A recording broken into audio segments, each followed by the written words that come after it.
Aquest any el Departament de Territori i Sostenibilitat ha posat en marxa un projecte d'agermanament de 12 escoles senegaleses, 12 escoles verdes senegaleses i 12 escoles verdes catalanes per treballar conjuntament.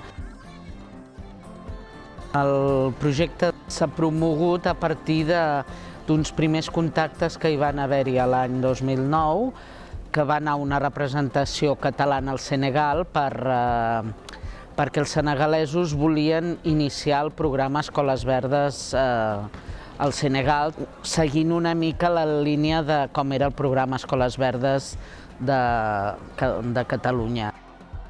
Aquestes i altres actuacions s'inscriuen dins d'un marc de cooperació més ampli entre el Departament de Territori i Sostenibilitat i els Consells Departamentals de Fatick, Gossas i Foundigne, a Senegal, i té per objecte impulsar actuacions de cooperació tècnica i institucional en àrees com la conservació i protecció dels recursos naturals, la gestió dels residus, l'educació i la informació ambiental i el desenvolupament sostenible.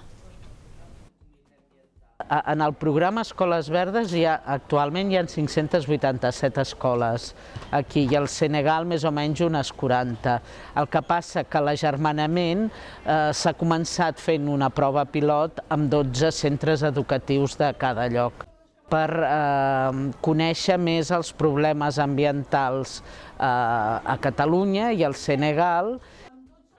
L'agermanament s'ha iniciat fent una xerrada per part de la Bon Bon Dir.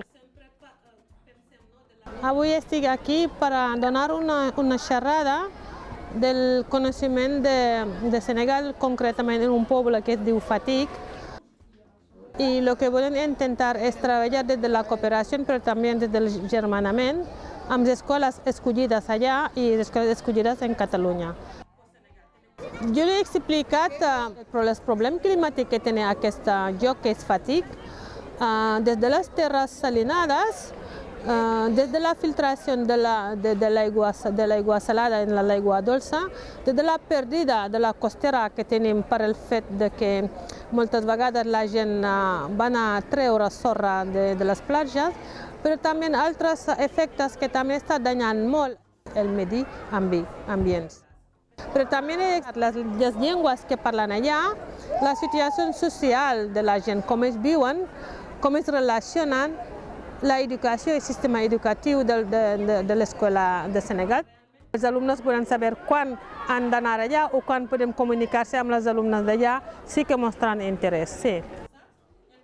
La idea original és que sí que ens agermanem per temes de tipus ambiental, perquè ells coneguin, per exemple, un dels projectes que volem fer és tot el tema del compostatge. Llavors serà això, de veure com ells porten tot el tema del compostatge a nivell de l'hort i com el portem nosaltres.